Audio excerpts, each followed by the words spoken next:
Wala akong nakikitang demonyo. O walang ganun. Kasi yun mahirap pag nakakita ka na ng ganun. Kinukuha ka Ay, na. oo. Punta ka sa Iba yun. I'm here. Mm. I'm your Uber driver.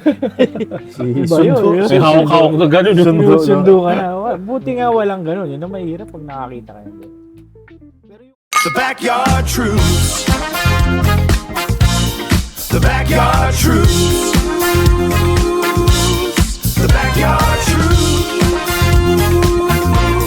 The Backyard Kagaya niyan, syempre, hindi lang naman ikaw yung nakaka-experience yan dito sa Pilipinas o kahit sa buong mundo. Ano yung mga pwede mong ma-advise? Kasi ikaw, meron kang nagdadaanan na ganyan ngayon dyan sa sakit mo. Siguro sa akin, regular check-up. Yan pa naman kinatatakot ng mga lalaki.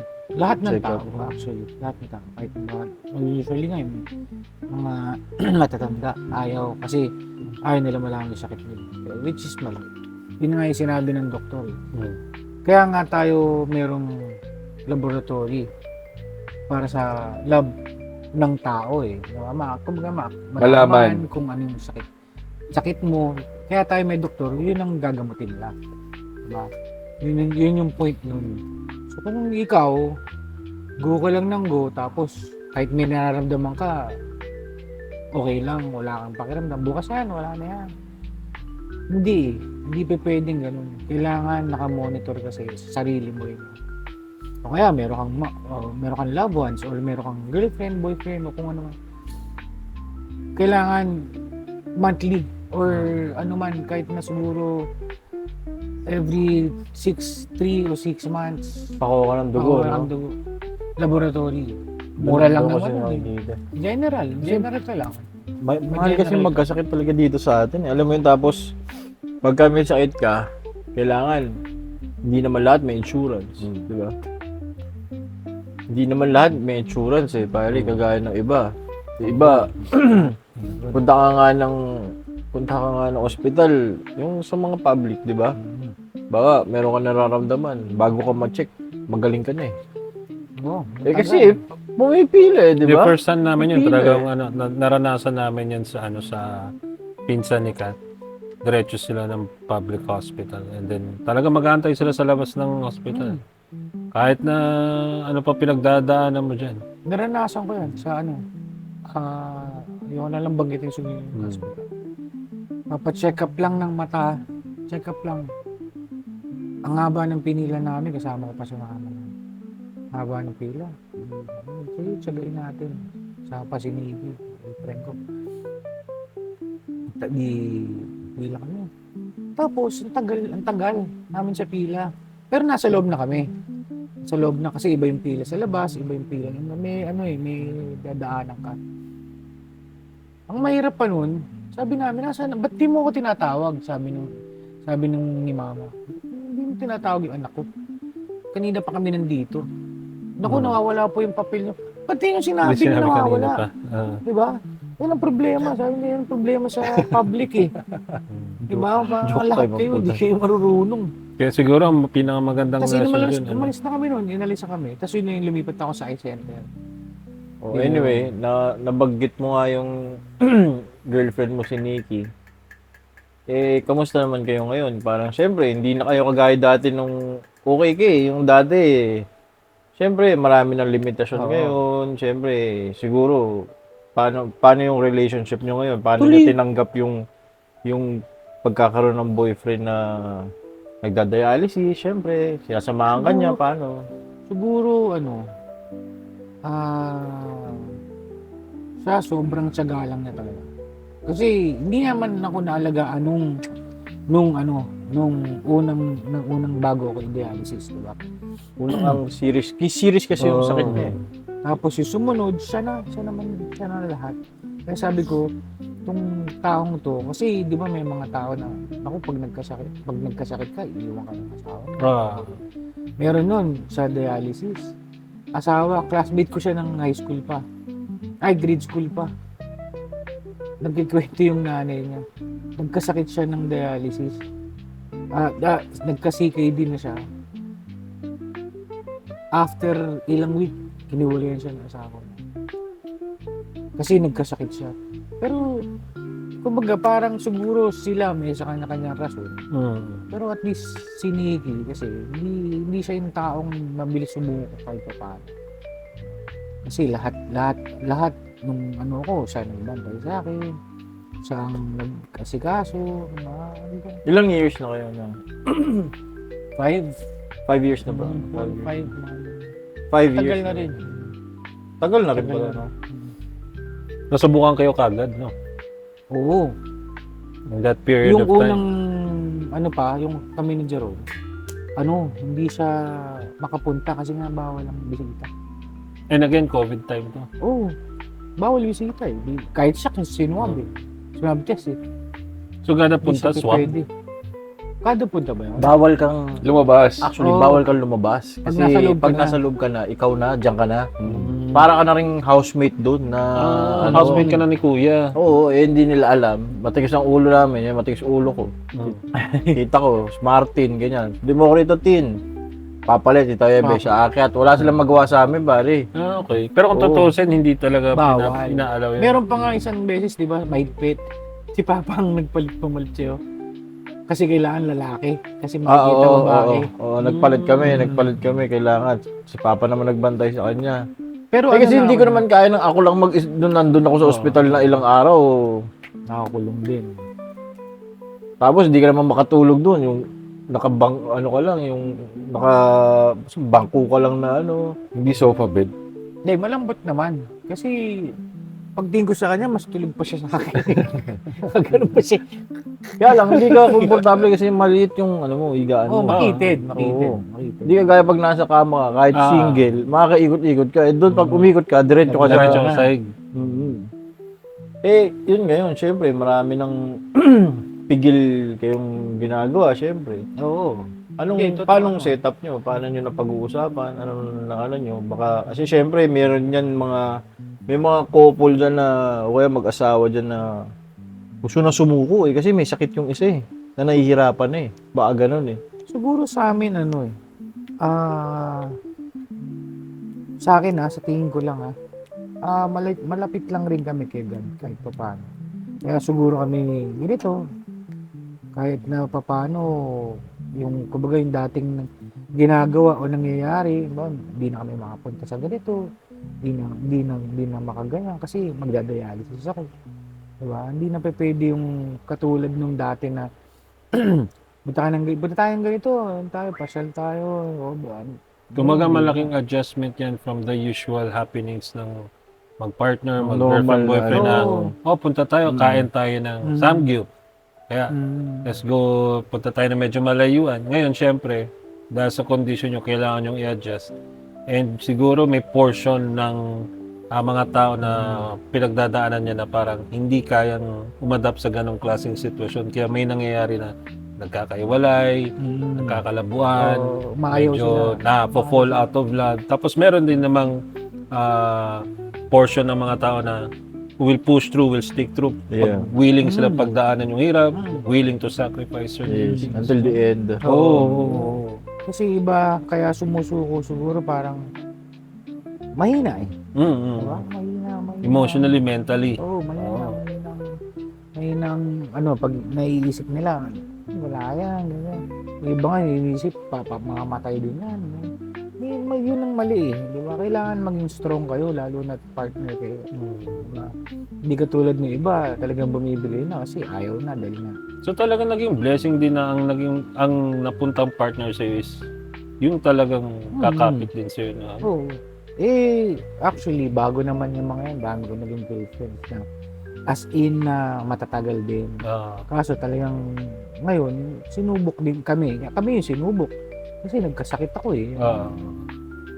Pero hanggang ngayon, okay naman That's kami. good to hear. Masaya naman. That's good to hear. So I think ang pinakamagandang advice dyan is tulad nga ng sinabi ni Kuya Matis, yung check up, pero at the same time, feeling ko kailangan maging honest sa sarili. Hindi, at saka talaga yan yung sa sinasabi mong honesty pare, kailangan mo talagang tanggapin at maging honest kung may nararamdaman ka. Tama yan. Bago ko sabihin sa'yo ng doktor mo na diabetic ka, be honest. Tanggapin mo sa sarili mo na diabetic ka. wag mong i-deny, wag mong sabihin na hindi, mawawala yan, kaya ko yan, hindi, okay. Yun yung pwedeng gawin. And then second is, iwasan mo na lang lahat. Kumbaga, Eh, bago ka talagang- magsisi, o kung ano man, wag mo na iwasan mo na lang siguro yung mga dapat iwasan na alam mo nakakasama. Hindi iwasan, maling term yung iwasan. Eh. Moderate mo lang. Kumbaga, wag mong sobrahan. ano yun eh. Actually, yung tawag doon talaga dapat i-balance mo lang. Balance. Kasi hindi pa pwedeng halimbawa, hindi katulad ng ginagawa natin na uminom na tayo ngayon, iinom pa tayo ulit. Yes, tama. Iinom Kaya, ulit ngayon, So, iinom kailangan, ulit pag sa moderation na yan, kailangan mo rin talagang sabayan ng discipline. Siyempre, kasama na yun. Kasama yun. Kasama. Kasi meron mga tao na will take advantage. kape-kape lang ngayon. Balance. Kasi may mga tao na syempre hindi rin ganun kabilis na kahit na may sakit sila, hindi rin ganun kadali para sa kanila na bitawan and immoderate yun. Minsan yung magiging rason pa yun para sabihin nila na, para makuha ko yung fix ko ngayon, yung bisyo ko ngayon. Pag mo-moderate lang ako, tapos yung moderate pala nila, hindi na pala moderate. Yung moderate nila, everyday. Oo. Diba? So, mag-accumulate. So, Ganun din. I think doon din papasok yun. Kailangan maging honest ka talaga sa sarili. Alam mo, kaya lang minsan, sipin mo pare may mga ganito basketball player, may sakit na ganito. Oo. Sipin mo, healthy yun.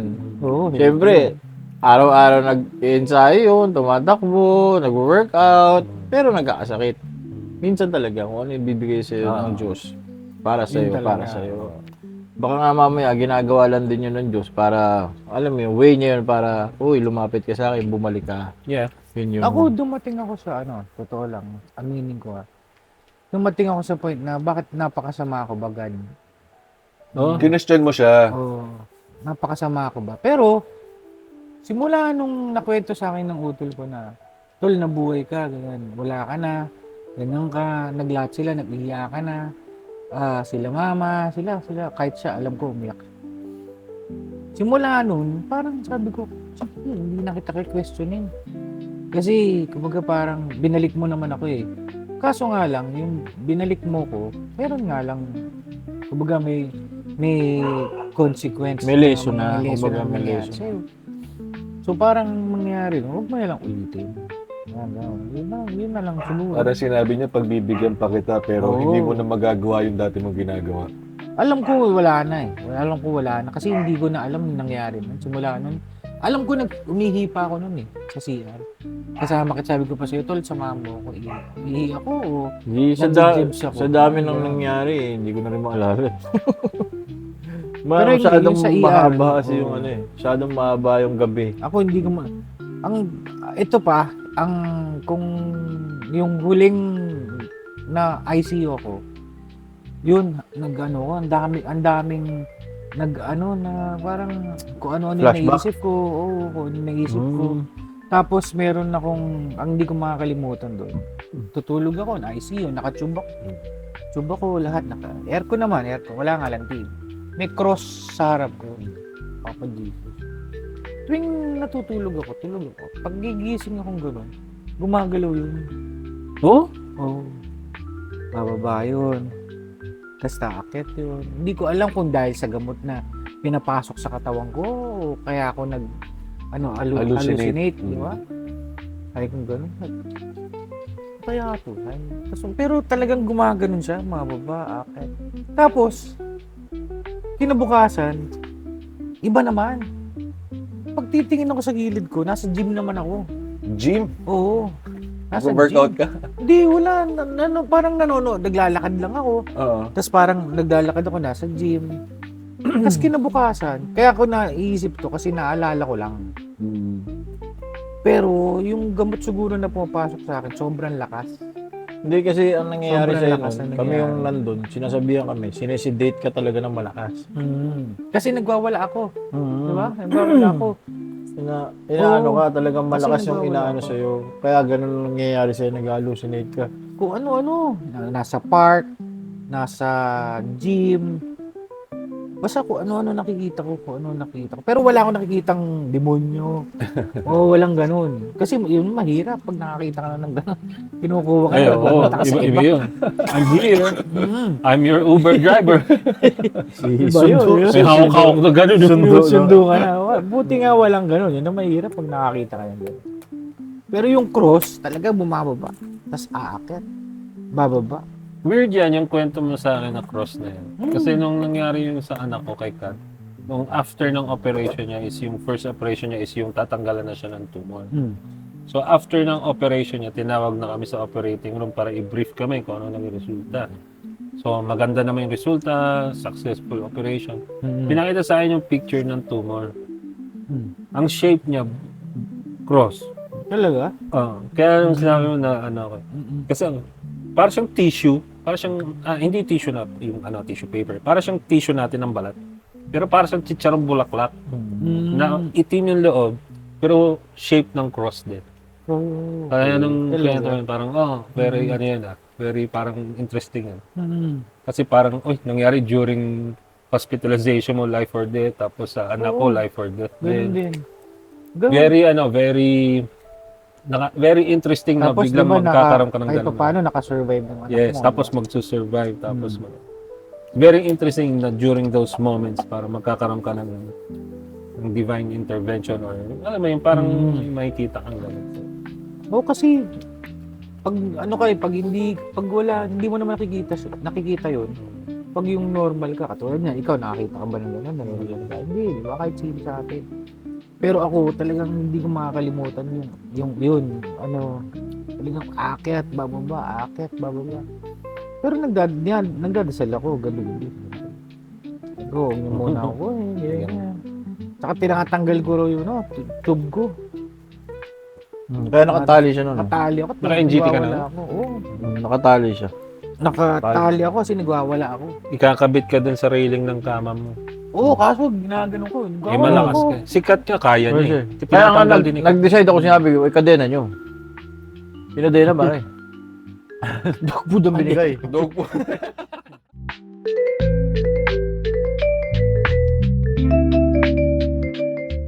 The Backyard Truth.